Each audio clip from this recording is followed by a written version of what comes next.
Juízes capítulo 6, apenas o verso de número 2.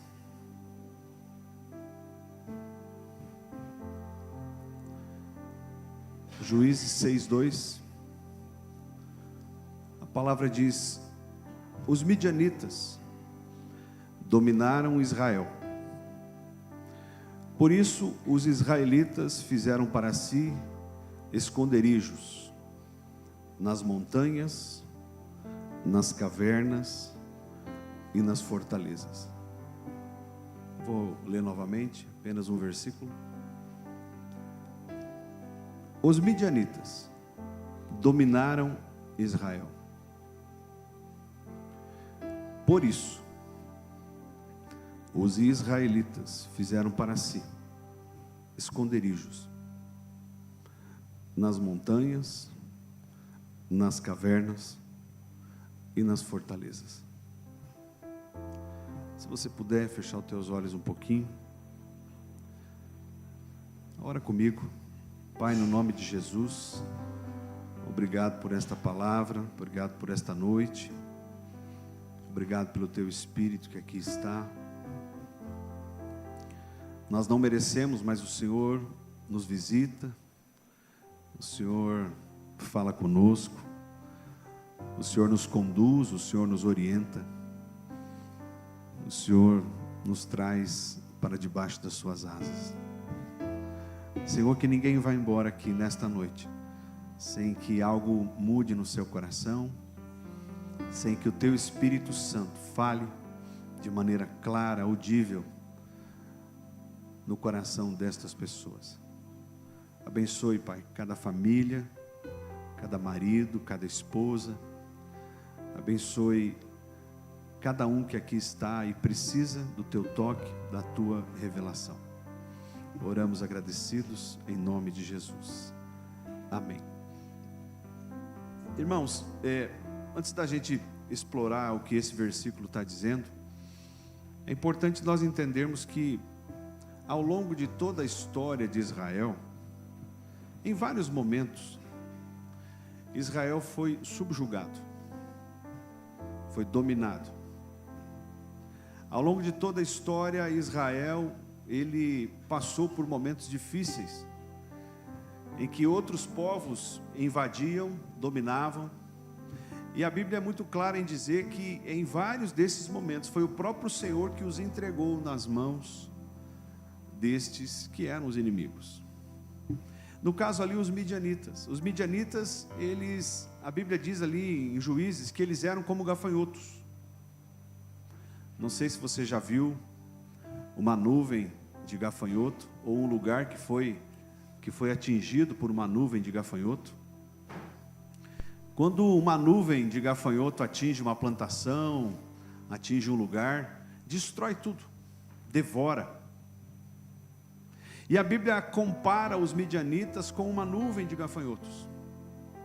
Inclusive, Israel não conseguia nem plantar alimentos, porque eles vinham, o que não roubavam, eles destruíam. Não conseguia produzir propriamente para a sua subsistência. Era um povo que vivia pressionado pelo inimigo. Era um povo que vivia triste, em função, obviamente, de terem virado as costas para o Senhor. E diz esse texto que por causa dos midianitas, por medo,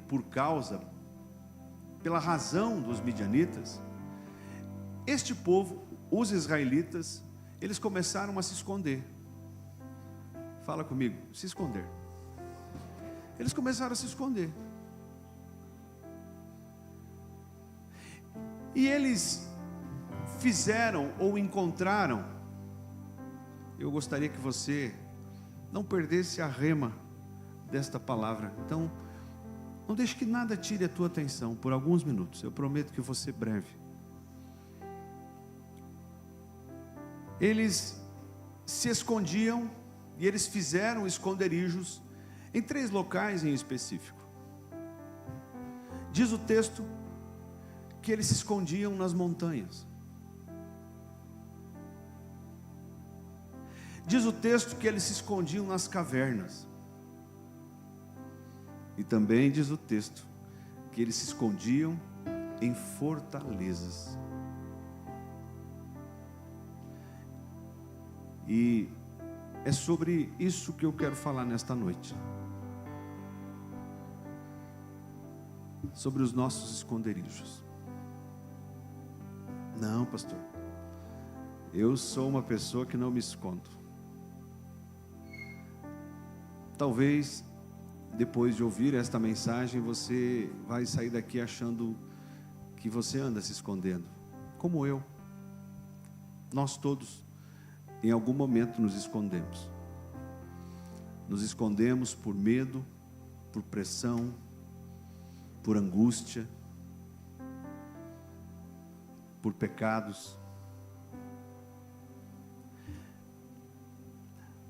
Parece algo fora do comum dizer que alguém pode se esconder numa montanha. Haja vista que a montanha não tem cara de esconderijo, né? Eu me lembro que quando eu era criança, a gente brincava de esconde-esconde. E se eu for lembrar daquele tempo que a gente brincava, quando eu queria me esconder, eu não ia para um lugar alto, visível. Eu vejo ali que até as cavernas seriam um lugar interessante, mas as montanhas, quanto que alguém acha que montanha é esconderijo? Até porque as montanhas são lugares que estão sempre à vista. Se você for observar na nossa região mesmo, por mais que não temos aqui montanhas, mas nós temos montes. Se você for de Santa Helena à Medianeira e observar aqui, vindo de Santa Helena, olha para o leste, você vai enxergar várias montanhas, especialmente para quem vai ali de Vista Alegre até Medianeira. Você vê as montanhas no final. Eu me lembro que quando a gente está chegando ali no sítio do Beto, onde fizemos os nossos encontros, a gente olha assim para uma grande montanha, tem até o Morro da Salete ali, tem uma grande montanha, e lá em cima alguém fez uma casinha, né? Então pode assim parecer estranho, né? Por que a montanha era um esconderijo? E pior, como que eu faço da montanha um esconderijo? Porque a montanha, quem está na montanha está sempre à vista. Sempre à vista. Mas talvez isso pode ser uma estratégia minha para me esconder. Eu posso dizer assim, não, eu vou ficar sempre visível. Eu não vou fechar a porta de relacionamento para ninguém. Eu vou me mostrar muito lá na rede social. Eu vou me expor, eu vou expor a minha vida, eu vou expor os meus problemas, eu vou expor a minha casa, eu vou expor a minha família, eu vou expor. E sem perceber, eu estou fazendo desta grande exposição uma montanha que quer esconder algo que de fato eu estou sentindo, que quer esconder algo que de fato eu passo. Então não é porque eu vejo alguém sempre à vista que essa pessoa talvez não esteja sendo subjugada, oprimida, pressionada. E estar sempre à vista pode ser uma fuga. Eu posso querer parecer que está tudo bem, mas na verdade eu estou me escondendo numa montanha. A montanha, para quem gosta de observar a natureza, você vai ver que quando o sol está se pondo, a parte de baixo ali, o vale, já está escuro. ou já está na penumbra, mas lá em cima da montanha ainda está claro, ainda tem sol. E de manhã cedo, quem que vê o sol primeiro? A montanha também. Então a montanha é aquela que dorme por último e acorda primeiro. Então, se eu me escondo numa montanha, eu sou aquele que dorme por último e acorda primeiro.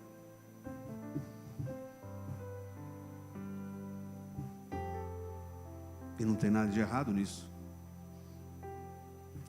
Mas essa pode ser a minha estratégia de esconderijo.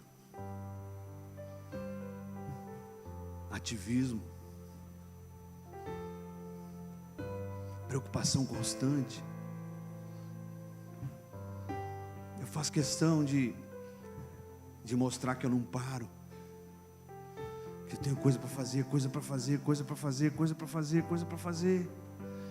Que eu estou aflito, preocupado. Daí tudo bem, olha, é o seguinte, eu posso ficar só um pouquinho, porque eu tenho coisa para fazer, eu tenho coisa para resolver. Eu não consigo dormir sem colocar o despertador, porque vai que eu acordo depois das 6. Daí vai que o meu vizinho vê que eu dormi até mais tarde.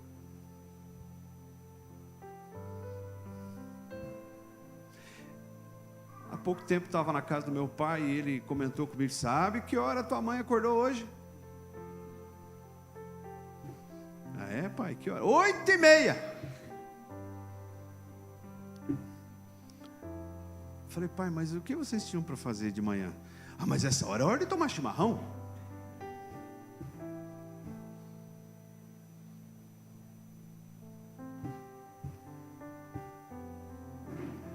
Eu me escondo numa montanha que dorme por último e acorda primeiro, quando na verdade eu queria ser o primeiro a dormir e o último a acordar. Se eu fosse olhar para o meu coração, para as minhas angústias, para os meus medos,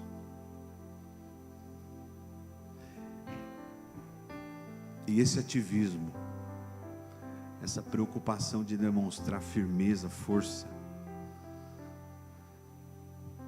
ela representa, talvez representa para mim e para você, um esconderijo.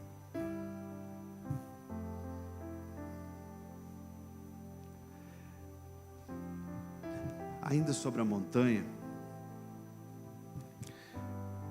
se você observar, a montanha não é um lugar de fácil acesso. Não é qualquer um que sobe a montanha. Então, se eu me escondo numa montanha, se a montanha é o meu esconderijo, eu posso até não estar lá fisicamente, geograficamente, mas quando eu começo a dificultar os acessos, quando eu começo a me fechar para as pessoas, eu começo a demonstrar que aquilo, na verdade, é uma manifestação de um esconderijo no qual eu estou. Eu estou lá na montanha, e eu estou lá num lugar imponente,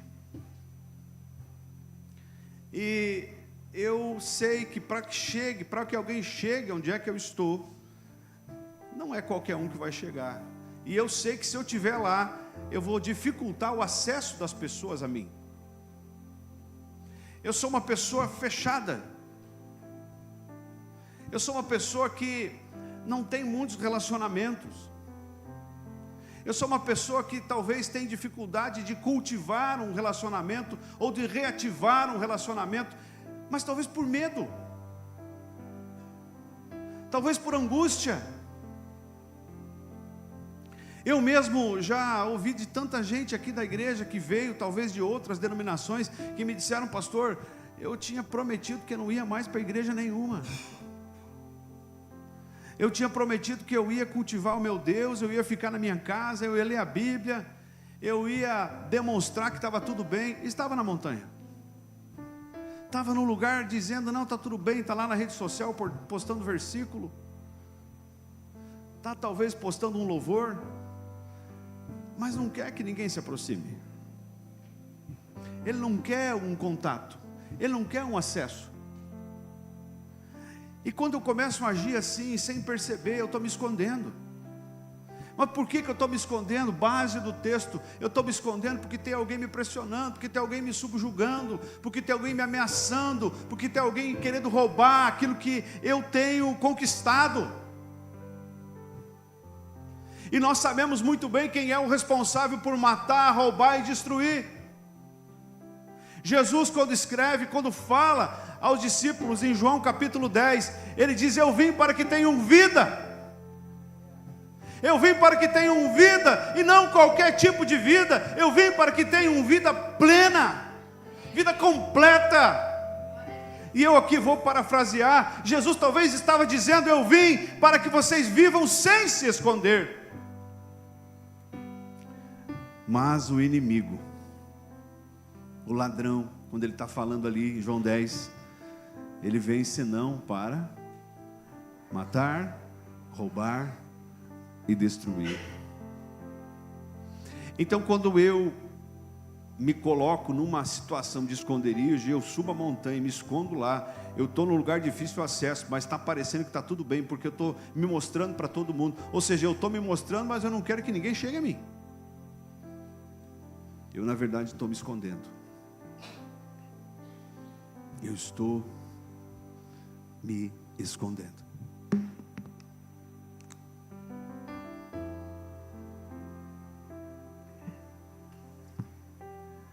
O texto vai dizer que estes israelitas, eles também se escondiam em cavernas. Fala comigo, cavernas. Aí fica mais fácil da gente trazer para a realidade. Então as cavernas, e não sei se alguém aqui já visitou uma caverna, as cavernas normalmente são lugares de pouca luz, são lugares escuros. E quando a gente começa a interpretar o que significa um lugar escuro, nós entendemos que onde há escuridão, há dificuldade de caminhar. Quem aqui não levantou de madrugada para ir ao banheiro e bateu o dedinho no canto de um móvel, derrubou lá talvez uma mesinha, uma cadeira, né? Você estava lá quietinho para não acordar a esposa e pá! Derrubou um copo, né? Eu já fiz isso contigo? Já fiz. Né? Então quem anda no escuro, daqui a pouco tropeça. Então andar no escuro significa andar sem visão, sem rumo. Andar no escuro é andar sem aquele que é a luz do mundo, lâmpada para os vossos pés, luz para o vosso caminho. Então quando eu, na verdade, eu começo a me afastar da luz, que é Jesus, porque ele mesmo diz no Evangelho de João: eu sou a luz do mundo. Depois ele diz: vós sois a luz do mundo. Ou seja, ele estava fazendo uma referência à habitação dele em nós. Então quando nós passamos a estar em lugares escuros, nós estamos em esconderijos. Quando você conversa com um ateu, você vai descobrir que na verdade ele está escondido. Ele está se escondendo de uma frustração, ele está se escondendo atrás de um conhecimento técnico, científico. Ele está se escondendo. E as montanhas, as cavernas, são lugares assim, escuros. Quer ver? Quem está em caverna, quem está na caverna é aquela pessoa que não vê o tempo passar. Se o cara está na caverna, imagine você lá no fundo da caverna, tu não sabe quando é dia, quando é noite. Você não sabe quando é feriado, quando é sábado, quando é domingo, quando é dia de levantar, de trabalho, de dormir até mais tarde, você não sabe. Você não se interessa por dias especiais. Você não se interessa pela vida cotidiana. você vê que simplesmente o mundo está passando lá fora e você não está percebendo. Jesus, quando vai falar sobre isso, ele diz assim: não vos preocupeis com o dia de amanhã, basta a cada dia o seu próprio mal. Então muita gente confunde essas coisas, achando que não precisa olhar para o que a vida está oferecendo. Pelo contrário, se tem algo que faz na minha vida e na sua vida, é o tempo. Então, quando nós nos escondemos em cavernas, nós não vemos o tempo passar. Talvez oportunidades começam a bater na nossa porta, oportunidades de visitarmos lugares, de visitarmos pessoas, de compartilharmos experiências, de contarmos o nosso testemunho, de vivermos de maneira intensa, de aproveitarmos aquilo que a vida está nos oferecendo. Salomão vai falar isso sobre o casamento. Talvez eu esteja falando aqui para homens e mulheres que tem lá uma boa economia guardada no banco, mas não faz uma viagem com a família.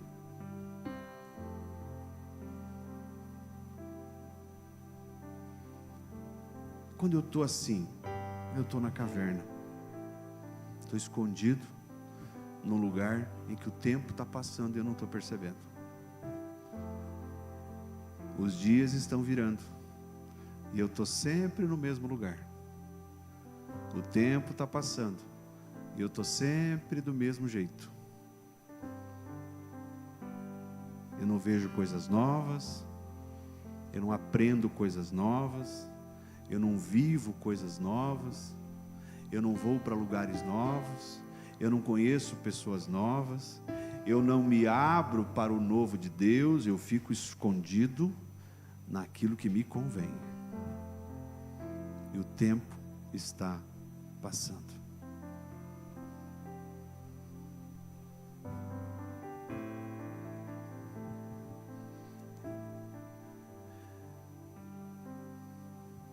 E não tem como não dizer que uma caverna lembra solidão.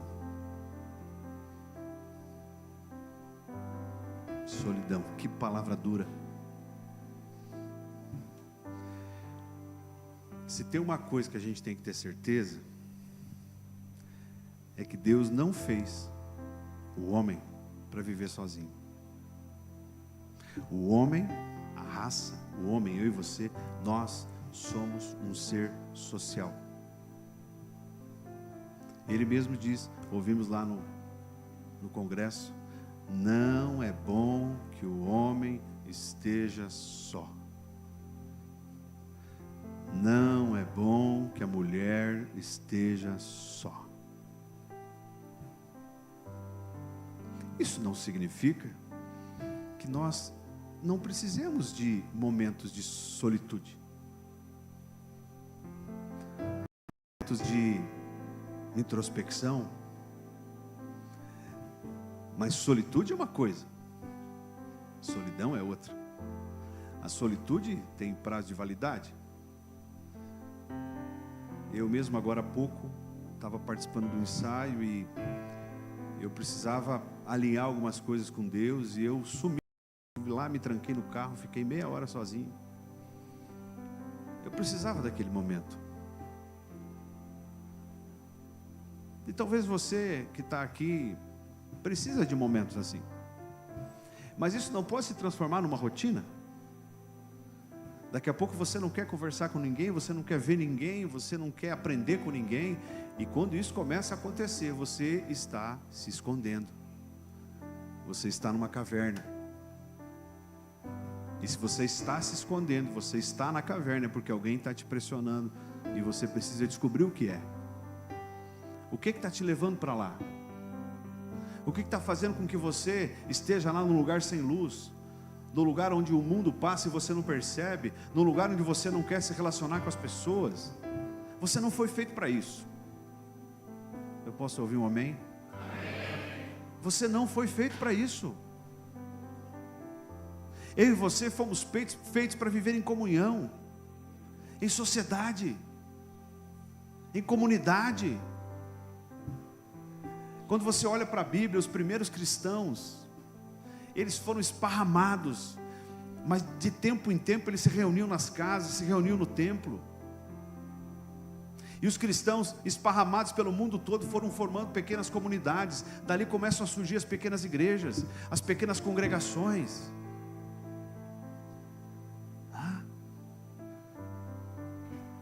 Outro dia eu fui fui lá numa empresa que prestou um serviço para a gente lá em Medianeira. E aí eu tive que ir de carro, o cara me levou. E o cara que estava me levando do carro, comecei a conversar com ele. Perguntei, você trabalha aqui? Ele falou, cara, eu comecei a trabalhar aqui faz uns 2 meses. Na verdade eu sou aposentado. Eu era policial e me aposentei. E eu consegui ficar 6 meses em casa, sem fazer nada. Minha esposa trabalha, eu estava sozinho, eu não aguentei, estava ficando louco. Aí eu cheguei aqui, esse cara é meu amigo, e falei para ele, me dá aí o que você quiser, eu vou te ajudar, eu quero ver gente. Eu quero conversar com pessoas. Eu sei que talvez eu esteja falando aqui para homens e mulheres que têm uma personalidade parecida com a minha. Eu não gosto de muita gente. Pode parecer que não, mas eu sou uma pessoa que, se eu puder estar mais reservado, melhor. Mas isso não significa viver na escuridão. Isso não significa viver me bloqueando de me relacionar com as pessoas, de aprender com alguém novo. Lembra da velha história do rabo do peixe?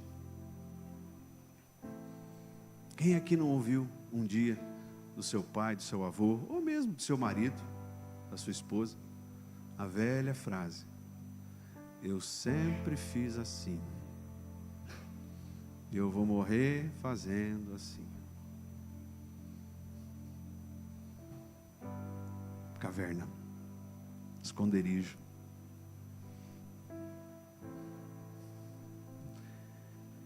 E o último esconderijo, não menos importante, as fortalezas. Fala comigo, fortalezas.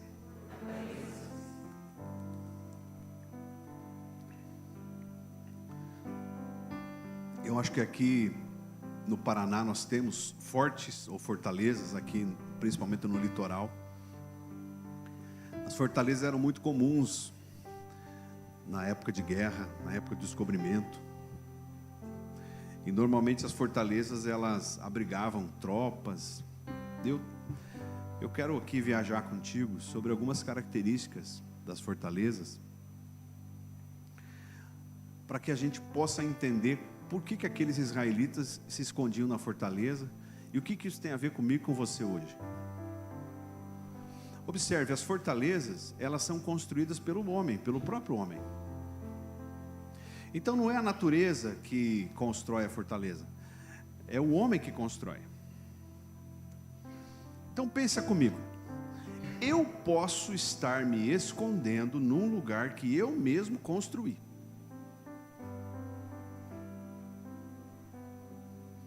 Pastor, o que você quer dizer com isso? Tem coisa que vira para nós um esconderijo, que na verdade nasceu aonde? Irmãos, eu sofro muito com isso. Tem coisa que faz a gente ficar isolado, escondido. Tem situações, tem lugares, tem experiências que a gente usa para se esconder, que nós mesmos construímos. E a gente constrói algo e vai lá e entra naquilo, mergulha naquilo. A gente constrói lugares, muitas vezes fictícios, mas esses lugares para nós são as fortalezas, e eu vou lá e me posiciono naquela fortaleza. Mas por que fortaleza? Observe, a fortaleza tem normalmente parede grossa, janela pequena e porta de ferro. Então a parede grossa, por que a fortaleza tem parede grossa? Porque eu não quero saber de invasor aqui. Espera aí, mas você está se escondendo dos próprios invasores. E você constrói fortalezas com paredes grossas para que ninguém vá lá te incomodar, para que ninguém vá lá falar com você, para que você fique protegido. E o que é uma parede grossa na minha vida? É o isolamento, é a dificuldade de relacionamento, é o distanciamento, é um posicionamento de faz de conta, está tudo bem, quando na verdade não está tudo bem, é a parede grossa. Você entra lá na rede social do cidadão, tem foto sorrindo, tem foto comendo, tem foto bebendo, tem foto com a família, aquilo é uma parede grossa. É uma fortaleza que ele construiu para que ninguém chegue perto achando que ele está com problema. Janela pequena, por quê? Porque se eu estou na fortaleza, eu não quero ter muito contato, muito parecido com a caverna. Eu não quero ter muito contato com o mundo de fora, mas eu não quero perder a visão.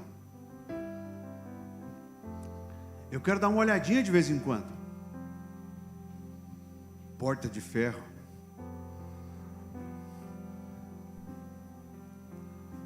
Para que eu possa proteger todos aqueles que querem entrar na fortaleza que eu construí.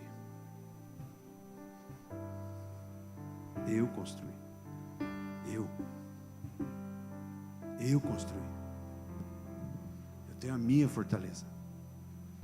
Você tem a tua, mas eu tenho a minha. A diferença é só talvez o endereço. Mas eu estou lá em algo que eu construí, com o meu pensamento, com a minha maneira de ver as coisas. Eu estou lá num lugar com parede grossa, com janela pequena, com porta de ferro. Estou lá escondido. A fortaleza, se você for estudar a história das fortalezas, dos fortes, você vai ver que existia um rigoroso controle de acesso.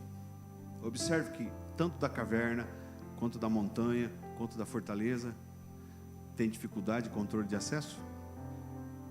Você observa que aquele que se esconde, aquele que está oprimido, subjugado, preocupado, angustiado, triste, ele começa a fechar o acesso.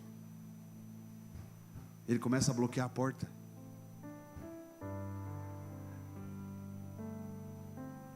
Normalmente as fortalezas ou os fortes são lugares bem armados. Bem armados. Quem não foi um dia num forte e viu um canhão? Não chega perto que eu te mato. Qual é a minha arma? O que eu uso para atacar aquele que tenta se aproximar de mim quando eu estou escondido? Quais as armas que eu uso quando eu estou preso, quando eu estou escondido na minha fortaleza? A arma da intelectualidade, da religiosidade, da aparência física. São armas, são estratégias. E por último, normalmente, quem está numa fortaleza, a fortaleza, ela está num lugar estratégico, onde tem visão privilegiada de tudo.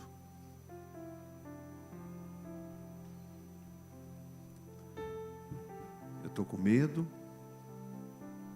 eu estou triste,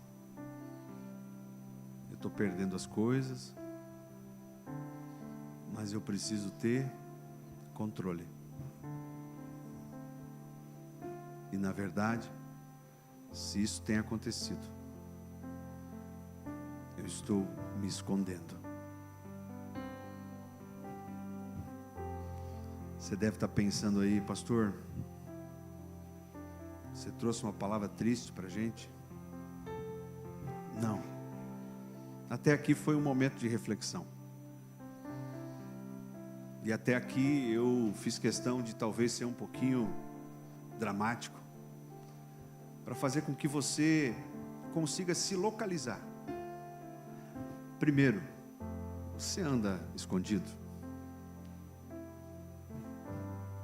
Segundo, se sim, onde é que você está? Você está na montanha? Você está na caverna?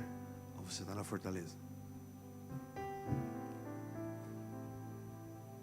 Não, pastor, não estou em lugar nenhum. Amém. Glória a Deus.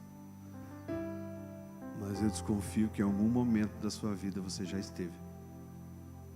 Ou quem sabe um dia vai estar. E aí? O que eu faço agora? Juízes capítulo 6, verso 7. Por favor, Luiz. Quando os israelitas clamaram ao Senhor por causa de Midian, Ele lhes enviou um profeta. Fala comigo, um profeta. E esse profeta disse: assim diz o Senhor, o Deus de Israel: tirei vocês do Egito, da terra da escravidão. Eu os livrei do poder do Egito e das mãos de todos os seus opressores. Expulsei-os e dei a vocês a terra deles. E também disse a vocês: eu sou o Senhor, o seu Deus. Não adorem os deuses dos amorreus, em cuja terra vivem. Mas vocês não me deram ouvidos.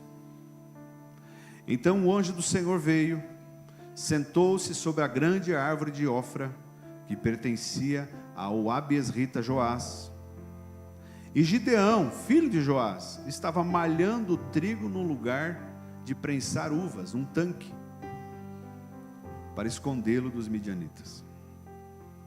Então o anjo do Senhor apareceu a Gideão e lhe disse: o Senhor está com você, poderoso guerreiro. Amém. Eu quero que você, a partir de agora, comece a receber um bálsamo do Senhor. Eu quero que você, a partir de agora, comece a receber cura. Que você, a partir de agora, comece a receber estratégias para sair desse esconderijo. Tudo começa com clamor. Verso 7, por favor, Luiz. Tudo começa com clamor. Quando os israelitas clamaram ao Senhor. Fala comigo de novo: clamaram ao Senhor. Clamaram ao Senhor. 2 Crônicas capítulo 7, verso 14, um verso muito conhecido. Quando Salomão estava lá inaugurando o templo, o Senhor aparece para ele e diz: se o meu povo, que se chama pelo meu nome, se humilhar e orar, e se converter dos seus maus caminhos, clamar a mim, eu ouvirei, perdoarei os seus pecados e sararei a sua terra. O nosso Deus não é um Deus que está com a mão encolhida. O nosso Deus não é um Deus que não vem nos ajudar quando clamamos. Obrigado pelo aleluia. O nosso Deus não é um Deus injusto. Você lembra da parábola da viúva com o juiz iníquo? A Bíblia diz que o juiz era iníquo, ele não respeitava, ele não acreditava em Deus, e ele não temia a Deus, ele não respeitava homem nenhum. E aquela viúva batia na porta dele: julga minha causa, julga minha causa, julga minha causa. E Jesus, quando vai contar a parábola, ele diz assim: ouçam o que diz o juiz iníquo. E o juiz diz assim: eu vou julgar a causa desta mulher, para que ela não continue me importunando.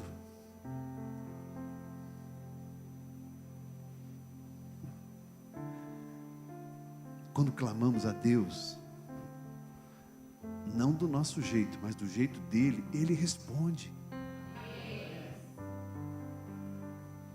Ele nunca nos deixa sem resposta. O que eu e você não podemos fazer é viver escondidos. Observe, aquele povo estava escondido ou não estava? Ele estava escondido nas montanhas ou não estava? Eles estavam nas fortalezas ou não estavam? Eles estavam na caverna ou não estavam? Você já aprendeu tudo aqui. O que significa montanha, o que significa fortaleza, o que significa caverna. E você teve a oportunidade de olhar para dentro de você e descobrir qual é o meu e o seu esconderijo. Identifiquei, pastor, eu sei onde eu me escondo, então clame. Mas não clame senão ao nosso Deus. Não busque caminhos errados. Não se envolva com aquilo que não é em nome de Jesus. Não busque atalhos.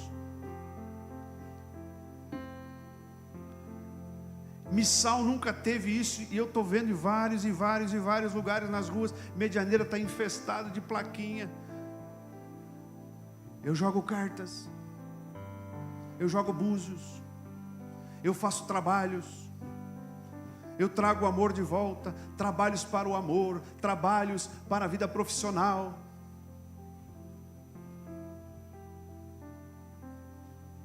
Sabe por que as pessoas procuram esses lugares? Porque nós estamos habituados a apertar no controle remoto e querer que as coisas funcionem. E aí a gente quer clamar ao Senhor, e a gente quer que o Senhor nos responda como o controle remoto. Não. Ele não nos deixa sem resposta. Ele nos responde, Ele cuida de nós, Ele nos dá aquilo que nós precisamos e nós merecemos. Mas Ele vai exigir de mim e de você perseverança, fé, confiança. Observe o que Ele já está fazendo na sua vida. Se você já tem clamado, Ele já está respondendo. Pastor, mas é o seguinte, eu tenho clamado, mas as coisas têm ficado pior ainda. Ele está respondendo. Pastor, eu tenho clamado, meu Deus, mas aí está desmoronando a minha vida. Ele está respondendo. Pastor, eu tenho clamado e as minhas responsabilidades estão aumentando, estou tendo que tomar decisões. Ele está respondendo. Pastor, eu tenho clamado, mas nada está mudando. Ele está respondendo. Em tudo Ele está respondendo. Basta a mim e a você nos aperfeiçoarmos na capacidade de compreender, nos aperfeiçoarmos na capacidade de confiar. O que eu e você escute, o que eu e você não podemos, eu vou falar de novo, para que você foi distraído. O que eu e você não podemos é permanecer escondidos. O que eu e você não podemos é deixar de clamar. E quando o povo clamou, diz o texto que ele viu um anjo. E o anjo se coloca lá na casa de Joás. E não dá tempo da gente contar aqui a história de Gideão. A Bíblia diz que Gideão, ele estava malhando trigo, ou seja, ele estava lá batendo as espigas de trigo ali, os ramos de trigo, como é que chama? É ramo de trigo. Mas ele estava fazendo isso dentro de um tanque de prensar uva. Você percebe que quando a gente está sendo pressionado, quando nós estamos passando por momentos difíceis, nós começamos a inverter o lugar das coisas. A gente começa a almoçar no sofá e estudar na mesa, dormir na cadeira, botar o cachorro na cama, dar a nossa comida para o gato e chamar o pet de filho.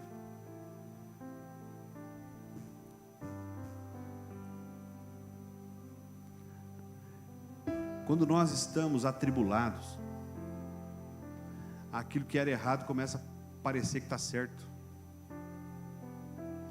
E aquilo que é certo, nós começamos a concordar que está errado. Ali, o que poderia se fazer? Se não fosse malhar o trigo no tanque, de prensar a uva, vinham os midianitas e roubavam o último trigo que tinha. E era neste momento, e foi neste momento de angústia, que eles clamaram. E o anjo apareceu e olhou para um homem fraco, olhou para o menor da casa dele, e a família de Joás era a menor daquele clã. E ele olha para ele e diz: o Senhor é contigo, poderoso guerreiro. Aquele homem, Gideão, depois foi juiz em Israel. Ele derrotou o exército inteiro de milhares e milhares e milhares de midianitas, com 300 homens. Obviamente que não foi ele, mas a mão do Senhor, a estratégia do Senhor, o poder do Senhor.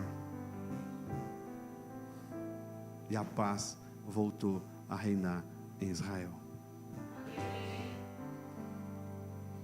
Você entende o recado de Deus nesta noite? Eu quero que você se coloque de pé. Quero orar com você.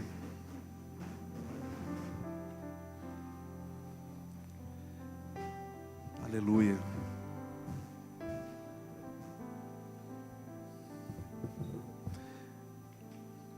Não é porque o tempo passou que as coisas mudaram. É claro que os problemas mudaram. Hoje nós não estamos sendo pressionados pelos midianitas, mas existem outros midianitas que nos pressionam hoje. Você concorda comigo? Existem outros inimigos que nos pressionam.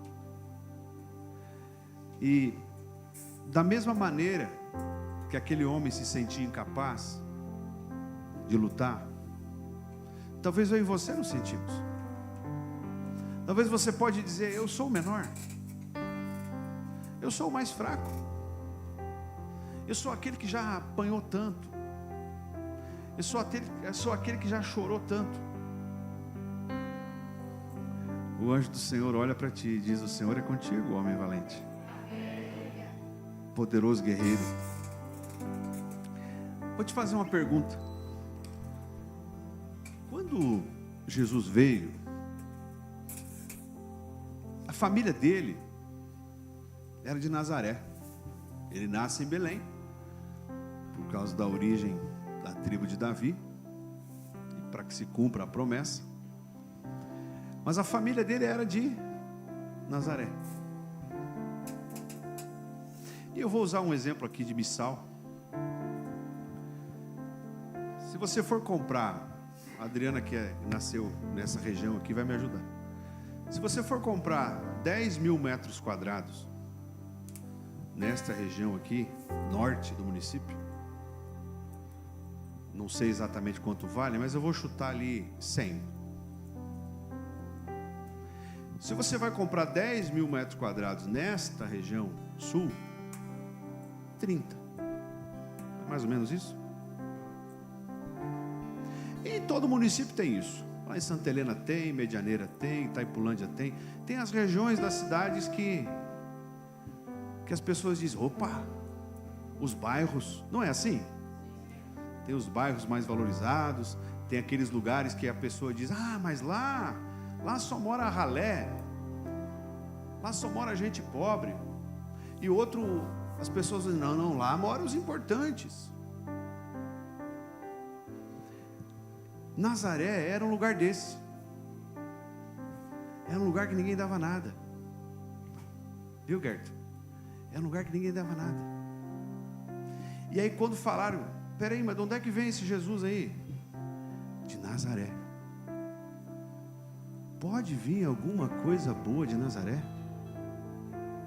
Falaram isso ou não? Sim.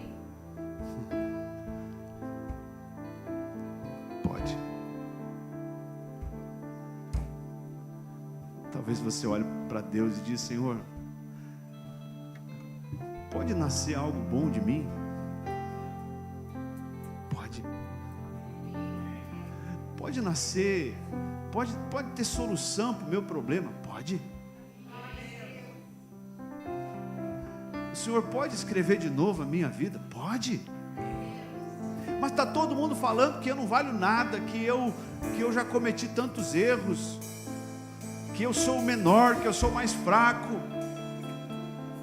O anjo do Senhor aparece a Gideão e aparece a mim e a você hoje e diz: o Senhor é contigo. Aleluia. Poderoso guerreiro. É tempo de sair dos esconderijos. É tempo de vir para a luz. É tempo de descer as montanhas. É tempo de permitir ser acessado. É tempo de permitir, sim, aprender todo dia. É tempo de permitir aprender todo dia. Eu quero orar com você. Se você puder, feche teus olhos. Feche teus olhos aí no teu lugar. E procure meditar na palavra que você ouviu hoje.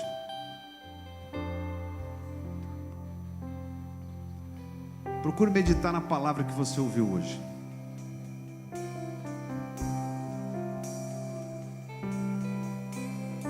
O que o Senhor falou contigo? Desde que você chegou aqui,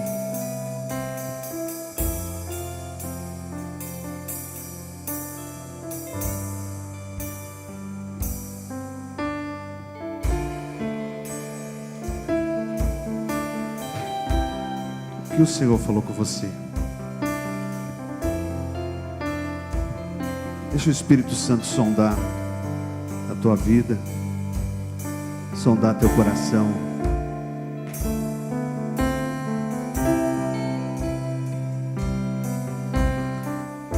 Será que eu e você andávamos escondidos? Será que estávamos nas montanhas, nas cavernas, nas fortalezas? O Senhor hoje quer te tirar desses lugares. Ele quer te tirar desses lugares. Ele quer te transportar para o reino dele, para um lugar de luz, para um lugar de paz, para um lugar de alegria. Sai do teu esconderijo. Clame ao Senhor. Ouça essa canção. Deixa Deus falar contigo por um instante. Depois nós vamos orar em nome de Jesus. Vou falar o que todos já conseguiam ver, mas eu demorei pra perceber. Eu estava longe, você estava perto. Eu te rejeitei, em troca recebi afeto. Me senti sozinho, me tornou seu filho. Em tua morada e eu disse: és bem-vindo. Não me abandonou todas as vezes que eu caí. Bastou eu falar pra você me ouvir e ficar feliz.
Pai, nós temos o melhor, nós temos o maior, nós temos o Senhor.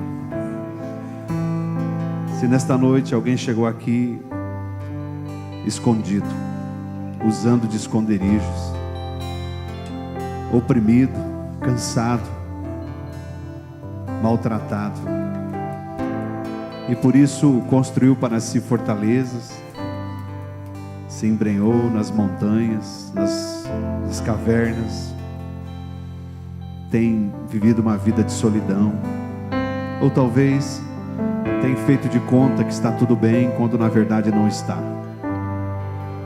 O Senhor hoje visita você.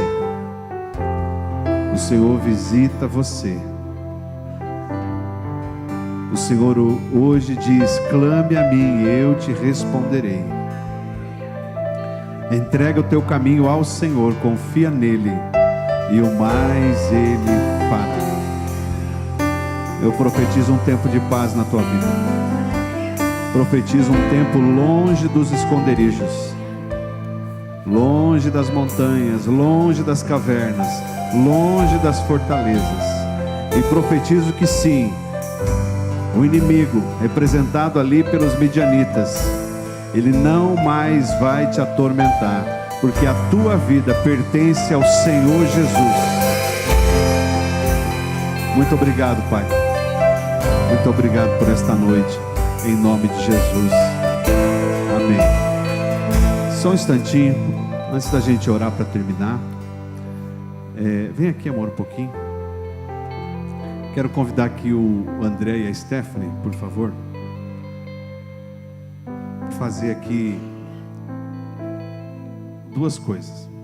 Primeiro, agradecer aos casais que estiveram conosco no dia 12. Levanta a mão aí os casais que estiveram lá. Glória a Deus. Foi um tempo lindo, precioso, e fomos muito abençoados apesar do frio, né? E quero agradecer aos irmãos, o Diego está aí, o Luiz, o Alex, a irmã Elisete e todos aqueles que colaboraram, Maju, que colaboraram para organizar aquele evento. Foi uma bênção. E o André e a Stephanie que assumiram a liderança desse evento, e fomos muito abençoados.